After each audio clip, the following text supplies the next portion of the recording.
АО НКСПК «Каспий» Мурзахметова Баужановна. Директор ТО «Каспий Берекет» Абедаев Рауан Авспаевич. Директор ТО «Каспий Билд».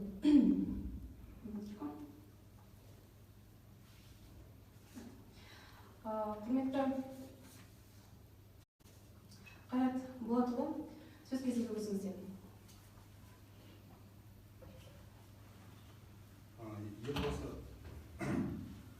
Елбасы 2006 жылғы жолдауымен әлеуметтік кәсіпкерлік корпорациялар құру жөнінде алғашқы рет айтқан болатын. Нұрсұлтан Назарбаев бұл корпорациялардың қызмет шағын және орта бизнес дамытуға корпорацияларды күшейтуге бағытталады. Впервые в послании главы государства президент страны заявил о создании социальной предпринимательской корпорации. Идея Назарбаева, деятельность этих корпораций направлена на привлечение новых проектов, развитие малого и среднего бизнеса и укрепление сотрудничества. Президент сказал, что выгоды от социальных предпринимательских корпораций будут расходоваться на потребности региона, в котором они работают. В этой связи партия Нур-Отан постоянно фокусируется на социально-экономическом развитии региона. Хотелось бы отметить, что сегодня наши сотрудники национальной компании Каспийская социальная ответственная корпорация желают вступить в партию Нур-Отан, которая участвует в реализации таких ответственных задач в нашей стране. На сегодняшний день хотел бы начать разговор о деятельности самой корпорации. В первую очередь еще раз хочу напомнить о миссиях и задачах нашей корпорации. Для решения социально-экономических задач мы консолидируем государственные активы и предпринимательскую инициативу, создаем условия для реализации бизнес-проектов и развития малого и среднего бизнеса, формируем благоприятную среду для привлечения инвестиций и введения инноваций, следуя задачам, поставленным главой государства. Также благодаря поддержке главы государства, а именно Акимата Мангистауской области, а также финансированию из республиканского бюджета по программе «Новый удалось модернизировать и осуществить запуск ТО «Опреснительный завод Каспий», что позволило обеспечить питьевой водой жителей Каракианского и Монолитского района. Установленная производственная мощность завода на сегодняшний день составляет 30 тысяч кубометров в сутки. В настоящее время СПК ведется работа по реализации 7 инвестиционных проектов и 5 проектов на базе активов дочерних компаний. Некоторые инвестиционные проекты направлены в сферу ЖК. У нас такие как строительство рыбоводно-сетевого комплекса производственной мощностью 900 тонн, 90 тонн мяса и до 2 тонн икры производства в год. Соответственно, один из проектов у нас есть приобретение маточных поголовьев верблюдов. Это увеличение племенного хозяйства по породе Аруана с целью улучшения генофонда верблюдов Мангистауской области. Строительство оптового распределительного центра с овощехранилищем мощностью 5000 тонн. И, соответственно, у нас строительство комплекса по выращиванию шампиньонов, это с мощностью 235 тонн в год.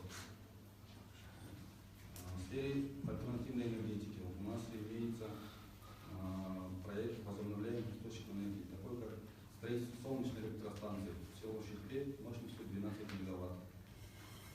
Вместе с тем, на территории созданной индустриальной зоны планируется реализация проекта по производству нефтехимических реагентов мощностью 7000 тонн в год с целью импортозамещения продукции для нефтепромысловых компаний региона. Полностью 7 проектов предполагает создание более 170 рабочих мест. Соответственно, пошаговый план полностью требуемый при реализации проектов, критерии отбора, условия сотрудничества, форма заявок. Вот все возможно будет найти на нашем сайте caspii.kz.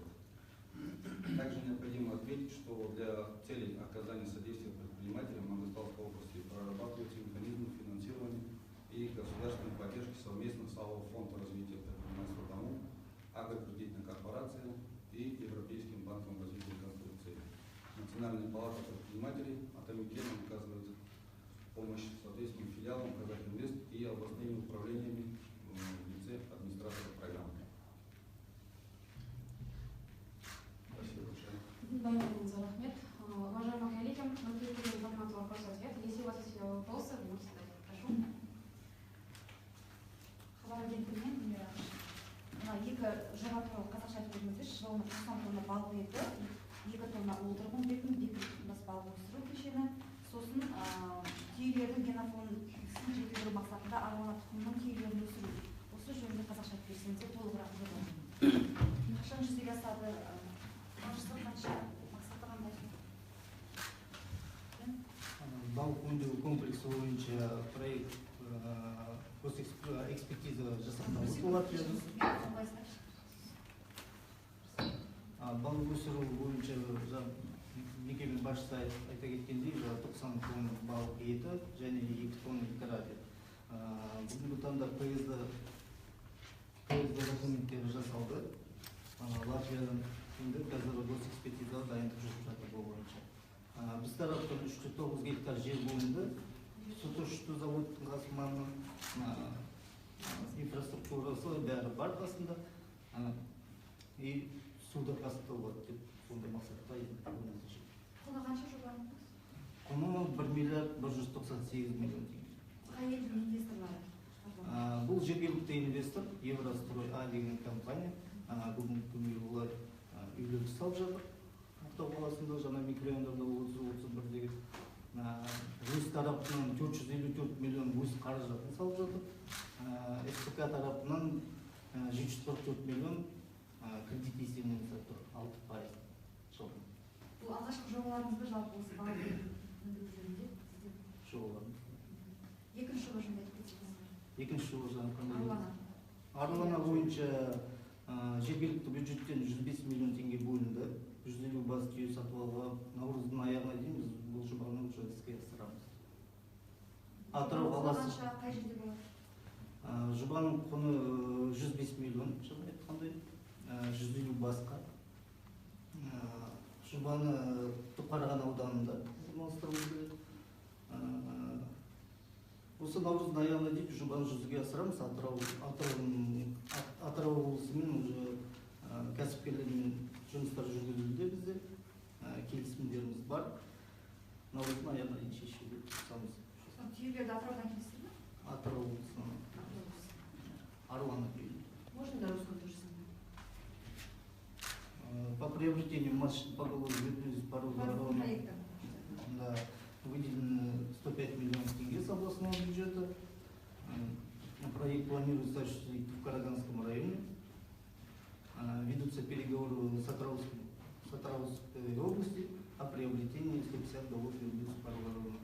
До конца марта мы планируем приобрести эти. А зачем это нужно? Эта порода нужна для улучшения генофонда нашей области, потому что Аруана у нас очень мало поголовья. И порода сама, она молочное направление. Она больше молока дает, чем обычные верблюды, как бактерианы и еще что-то подобное. А насчет рыбы? Насчет рыбы, со стороны СПК были выделены земельный участок 9 гектар рядом опреснительного завода Каспия. Есть необходимая вся инфраструктура, вода. Стоимость проекта 1 198 000 тенге. Проект на сегодняшний день готовится в Латвии, ПСД. И ожидается, что до конца марта месяца мы уже, наверное, получим ПСД и сдадим госэкспертизу города. Это не будет аналог нашей сетровой фермы? Нет, не будет там. Чем она будет отличаться? Там технология другая.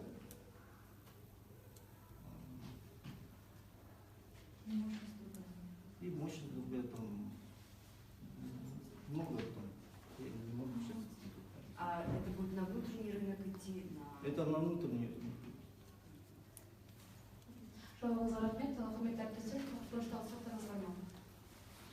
У меня есть вопрос. Знаю Галина, телеканал Магистал. Касательно нефтехимических реагентов, это тоже один из ваших проектов, который будет реализовываться. Можно узнать поподробнее о проекте? И альтернативные источники энергии.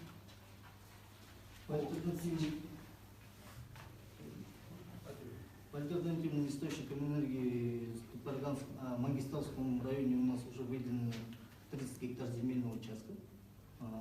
Инвестиции планируются с китайской компанией 100%.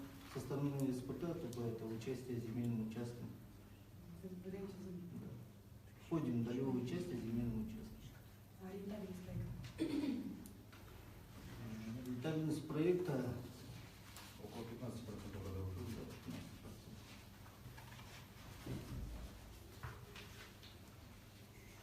актуальность хотя бы вообще? В чем фишка?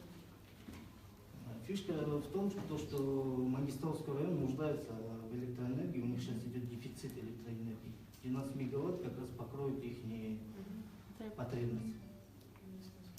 По поводу нефтехимических реагентов. Это По не поводу- опасно? А Это не опасно? это не опасно. Это химические агенты, которые очищают трубопровод нефтепромысла от солей. На данный момент такие химреагенты приобретают в других областей или регионов. И в Казахстане еще не выпускались такие химреагенты, это впервые хотим выпустить. За рубежом. Да, в основном приобретаются за рубежом нефтяными компаниями. Мы именно хотим, чтобы было местное товаропроизводители, чтобы местные тоже могли бы участвовать.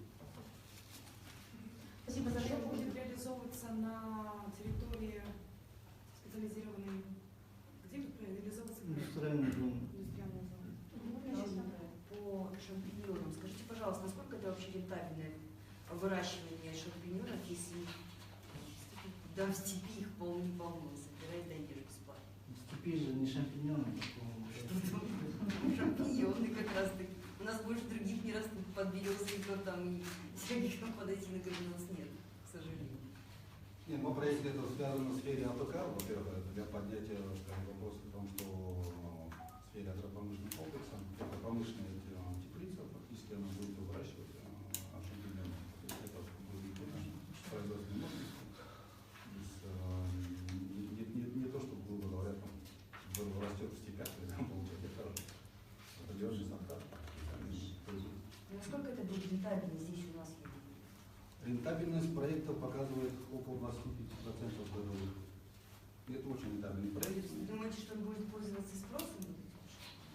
Конечно, будет пользоваться. У них уже есть заключенные договора, меморандумы уже Казфрута о приобретении 20 тонн ежемесячно. Фактически будущая продукция уже, грубо говоря, законтрактована. А где именно будут выращивать? Есть уже? Личное хозяйство? Выращиваться будет в Малинском районе, село Паскудык. На ней пока денег не видно, сам проект 88 миллионов. Проект. Со стороны СПК это тоже предоставление займа будет по 6% годовых. Почему именно шампиньоны, а не другие грибы? У нас же выращивают здесь. Не помню. Потому что предприниматель сам заявку нам дал по выращиванию шампиньонов. Осы жоба жөнінде толығырақ қазақша айтып беріңізші. Қай жерде кешен салынады, қай жерде өсіріледі? Қашан басталады жоба? Шампиньон жобасы бойынша проекттің суммасы 88 миллион. Бұл проект Мұнайлы ауданында, село Басқұдықта 1 гектар жерде, жер өздерінікі, СПК тарапынан жаңағыдай тек кредит мәселесін беріп 6%. Бұл жылыжай ретінде өсіріледі ғой? Жылыжай ретінде жаңа технологиясымен Жылына қанша өнім? жылына 235 тонн, айына 20 тонн шығарып тұрады. Қандай жағдайда жоба қашан басталады қазіргі? Жобаның қазір проект жұмыстары бітуде. Проект производствосына келгеннен кейін біздер уже жүзеге асырып бастаймыз. Бұл да уже наурыздың аяғында уже жүзеге асырып бастайды бұл проект. 2018. Құрылыс басталады кешен, да? Құрылыс кешені басталады. Можно еще пару слов по овощехранилищу на 5000? Что за проект, когда реализуется, итоги, что мы рассчитываем? По овощехранилище на сегодняшний день проектно-сметная документация находится в экспертизе в Астане. Как выйдет государственная экспертиза, мы уже начнем тоже финансирование проекта, тоже через местный бюджет по 6% годовых. Общая сумма 1 466 000 тенге.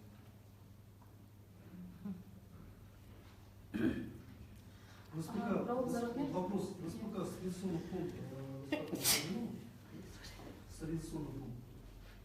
По поводу стабилизационного фонда, у нас фонд стабилизационный не формируется в связи с отсутствием собственных мощностей овощехранилища. То, что сегодня уже было сказано, что овощехранилище будет построено, после этого как мы попланируем. Но на сегодня у нас реализуется программа по безопасности. Эта программа у нас администратор сельского хозяйства, компания «Каспий Берекет» выполняет данную программу. дополните, наверное. Да. Дополните. Дополните. Это у нас получается несколько отличительная программа, она вообще по всему Казахстану отличительная. Почему? Потому что продовольственная безопасность региона по области берется, по-моему, ставку. В остальных всех областях это получается стабфонд, но у нас немного такого, немного другая аналогия. Мы прошли немного, получается, другим путем. Не просто держать, допустим, да, объем какой-то и в критических моментах его выбрасывать, а постоянно, получается, его продажу вести через свои торговые точки. У нас 22 магазина на сегодняшний день. Вот. Планируется увеличение в 2018 году до 24 магазинов. Вот. За 2017 год у нас выручка была, ну, в смысле, капиталооборот 474 миллиона тенге составляет, ну, с лишним. Из них исключительно вот в рамках этого ЦЗБТ по 19 позициям, да, которые вот стабфонд формируется, по ним получается 409 миллионов тенге, получается, мы только вот в рамках вот этих 19 позиций вот, продаем. Остальное вот, получается у нас там порядка 65 миллионов, это получается сопутствующие товары, те же самые продовольственные товары, там, скажем, там, печенье, там, конфеты, ну вот такие вот, как бы, для удобства, как формат магазина дома. Поэтому для облегчения населения мы как бы такой вот формат сейчас вводим.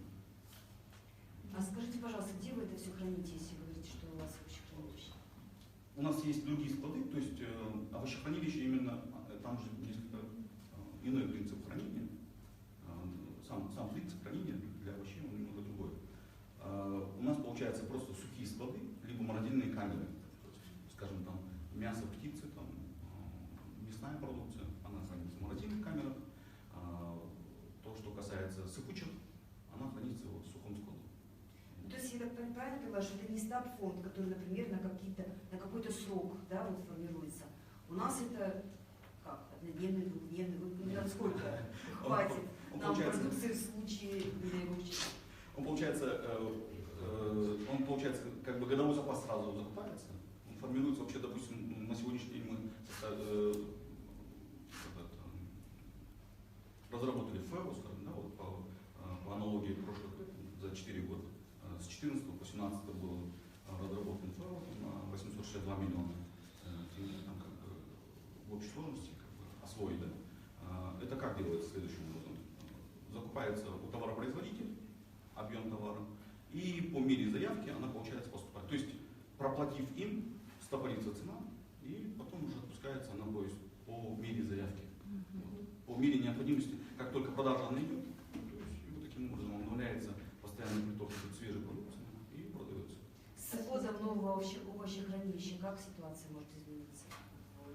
Я думаю, в положительную сторону. Вот каким образом? Да, я думаю, почему? Потому что на сегодняшний день по овощам здесь очень большое количество, ну, то есть все завозное, вы сами прекрасно понимаете, у нас здесь в регионе особо ничего не растет, поэтому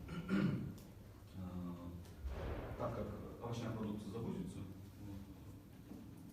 и имея такой мощность, скажем, да, ресурсодержатель, как является 5000, сохранять овощей, это, в принципе, я думаю, очень положительно скажется. То есть не будет вот этих вот скачков. Спасибо за ответ. Есть срок? Сіздердің СПК Каспийде 33 шағын ауданда Аққу деген ұзақ мерзімді құрылыс кешені бар. Бұл құрылыс кешені қашан аяқталады? Жағдайы қандай?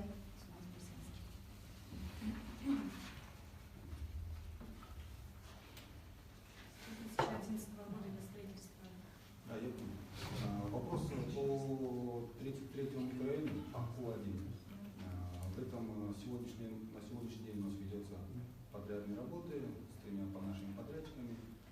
Вот, строительство мы планируем завершение во втором квартале 2018 года. И я думаю, что мы это долгострой ведем в эксплуатацию, а там проведены определенные работы, соответственно, все строительные и монтажные работы на сегодняшний день все продолжается, теперь уже к завершению. Долгострой вам по наследству уже, да, передался?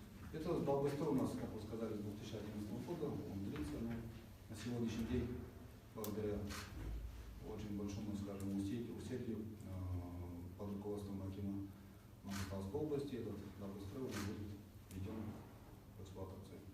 Там вроде 3 строительные компании один подрядчик у нас. Спасибо за ответ. Объясните срок. Назовите общую сумму привлечения инвестиций за прошлый год, особенно иностранных. По СПК. Ну, можете дать сколько. Вы же говорите при приоритете привлечения инвестиций. Это на какую сумму привлечения? Да. На прошлый год у нас подписан меморандум около 12 миллионов долларов на сегодняшний день. Вот, планируем, что в этом году, в 2018 году мы это все ведем в эксплуатацию. Это иностранные инвестиции? Это иностранные инвестиции прямые. Приоритет на какое направление? Какая компания? Приоритет у нас идет по энергетике, по солнечной электростанции. Страна какая? Страна прямой инвестиции идет Китай вместе с партнером, с французской компанией. А период реализации этого проекта можно узнать? 18 год. Это в этом году? Это в год, да. Все эти проекты, которые были озвучены сегодня, ведут в эксплуатацию в этом году. Все 6 проектов. Пожалуйста, размер, метапистер, солусрок. Ну, я думаю, господин Мурашко есть что добавить, да, по опреснительному заводу? Можно, да? Уже всем все да. ясно. Владимир Анатольевич, у вас сейчас началась фаза, скажем так, второго этапа реконструкции опреснительного завода. Да, В первый этап. итоге на сегодняшний день что мы имеем? И сколько еще потребуется времени, чтобы поставлять вашу воду, скажем так, по всему региону? Значит, на сегодняшний день, как вы знаете, первый этап модернизации закончен. В итоге на сегодняшний день установленная мощность завода 30 тысяч метров кубических в сутки качественной питьевой воды. Значит, принято решение на уровне правительства и Акимата о втором этапе модернизации с введением завода на 40 тысяч. Задача поставлена, эти работы мы должны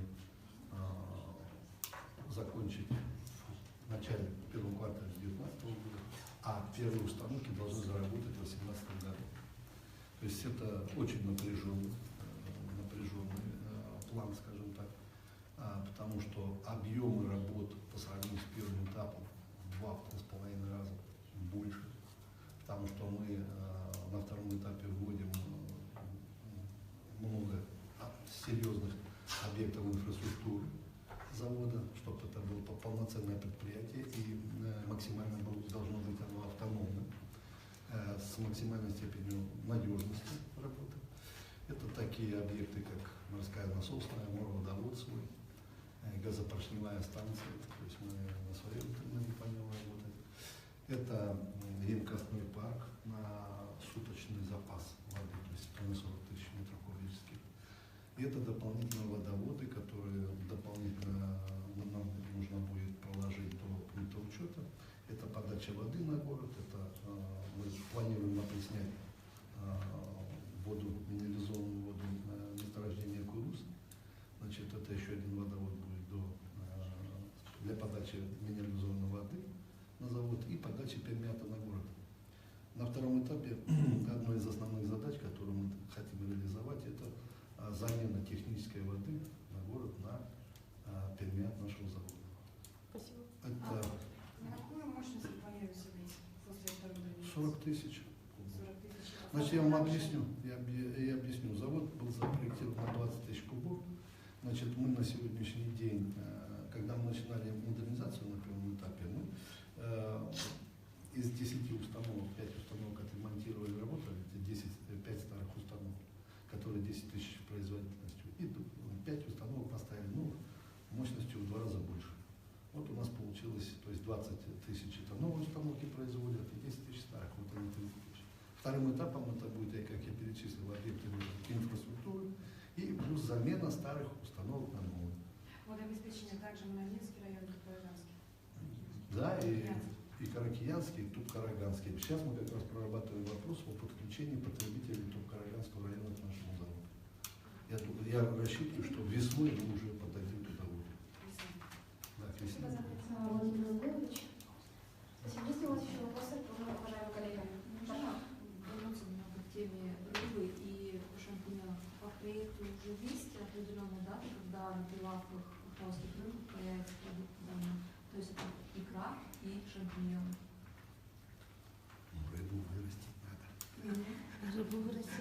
7 лет. Рыба только ведущий проект мы работаем, как проект уже решаться, сейчас конкретику мы не можем, когда именно это все будет на прилог.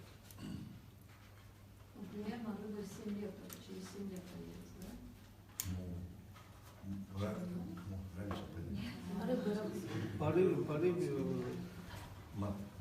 рыбе вообще планируется, что предприниматель привезет уже маточное поголовье. И с 1 лета уже выйдет сразу на выкуп. Ну, а шампиньоны? По шампиньону, скорее всего, в конце года. Можно вот такой момент пояснить? К вам пришел, получается, действующий предприниматель с идеей, вы ему помогаете реализовать данный проект. Да, Средства, поддержка. поддержка. И можно вот еще узнать такой момент?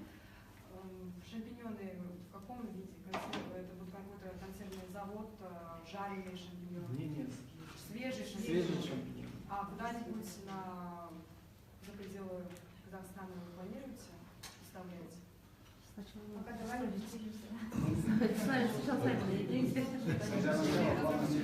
Просто давайте местные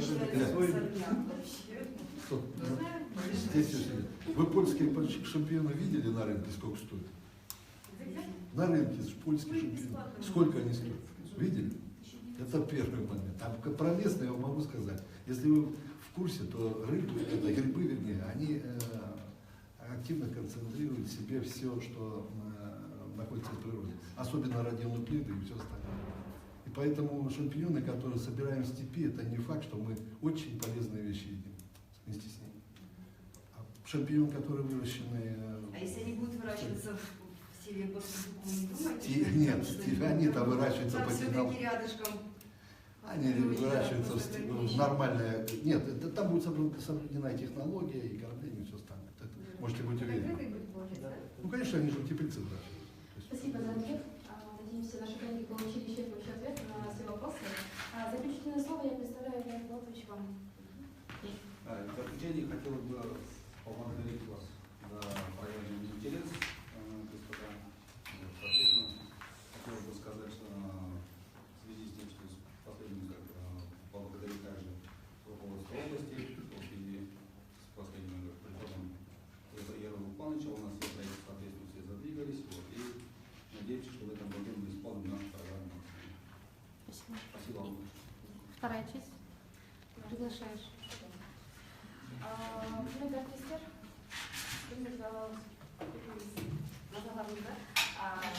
уважаемые коллеги, сегодня наша вторая часть церемония посвящения нашего мероприятия. Торжественная церемония приема критерий Народно-демократической партии Нуротан, представителей бизнес-структуры областного масштаба. Сегодня у нас также в гостях заместитель председателя Мангистауского областного филиала Нуротан Тумышев Юрий Лазаревич. Тумышев Юрий Лазаревич, извините.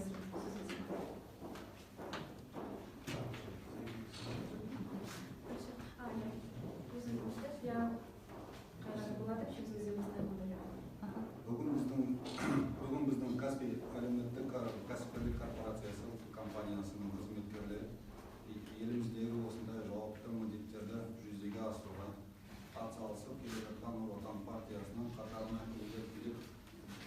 білдіргін атап өткім келеді. Хотелось бы сказать, что на сегодняшний день мы вступаем в ряды, хотели бы вступить в партию, проявляем желание, соответственно, наши сотрудники корпорации и директора дочерних предприятий на сегодняшний день все сегодня здесь присутствуют. Имеем желание вступить в нашу партию Нур-Отан.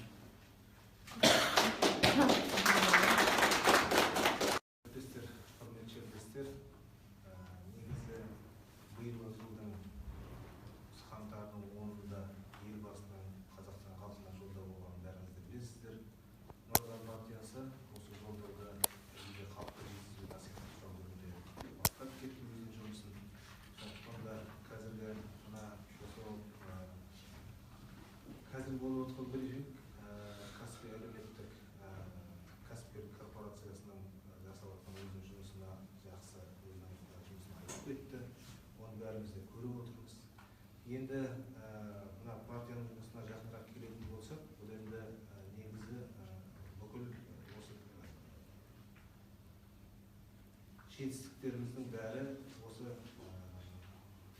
елбасының біздің алдымызға қойған мақсаттарын орындалу арқасында әлде де мына әркім өзінің қосқан үлесінің арқасында болып отырғанын біз сенеміз, білеміз. Енді қазір мына кәсіби әлеуметтік корпорациясының жұмысын өзінің баяндап айтып кеттім осы жерде. Бұл енді біраз жұмыстар атқарылғандарын біз көріп отырмыз. Қараша айының ішінде біздің өңірімізге Нұр Отан партиясының төрағасының бірінші орынбасары Құл-Мұхаммед Мұхтар Абрарұлы келіп кеткен. Сол уақытта осы бірнеше осындай нысандарын соғып кетті, қарап кетті. Соның ішінде бір соғып кеткен, қарап кеткен жобасы ол мына кәсіби әлеуметтік корпорациясының айтып кеткен Мураш Құлбердиев Каримовичтің басқарып отырған Каспий су тұщыту зауытына соғып кеткен. Соның ішінде қарап өте жақсы баға беріліп кеткен, өйткені бұл завод деген бүкіл СНГ бойынша біздің мына Қазақстан еліндегі бөлек заводтардың бірегейі деп айтуға болады. Сондықтан да осыны көріп, елбасының айтып отырған цифровизациясы басқа да жаңағы алдымызға қойған бүкіл мақсаттарға орындалғанын біз көріп отырмыз. Сондықтан да мына бүгінгі Қайрат Болатұлы бүгін Нұр Отан партиясына барлық жаңағы өзіміз жұмыскерлерімізге өтеміз деген ниетімізді біз қабыл аламыз. Бұл енді ең біріншінде біз мына елбасы Нұрсұлтан Әбішұлы Назарбаевтың ұстанған үлкен саясатына қолдау деп білеміз. Екіншіден Нұр Отан партиясының сенімді білеміз. Сондықтан да осындай бастаған бастамаларымызға біз сәттілік тілейміз.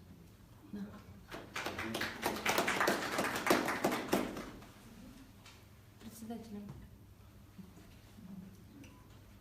Кстати, я хотел бы еще отметить, что при посещении первого заместителя председателя партии Нур-Отан Мұхтара Абраровича было дано личное поручение, чтобы Владимира Владимировича поднять в руководитель партии. Почему это до сегодняшнего дня продлили? Потому что не только его, весь его коллектив хотим принять сейчас. Спасибо за доверие. Постараемся его оправдать. Значит, основной мотивацией нашего решения о вступлении в партию это программа партии, которая поддерживает государственные программы, направленные на поддержку бизнеса, развитие экономики, развитие нашего общества. Считаем, что вступление в партию мы с помощью партии, при реализации этой программы, более эффективно сможем реализовывать свои планы наши на развитие производства и все остальное. Спасибо. У вас в руках что? Объясните журналистам. Хотим передать вам наше заявление. И все руководители.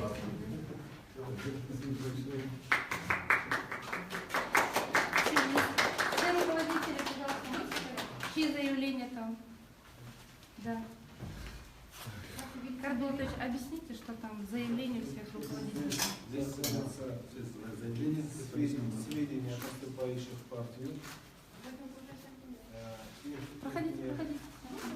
Личные документы, удостоверяющие личность. Кто еще? А вы чьи? Да.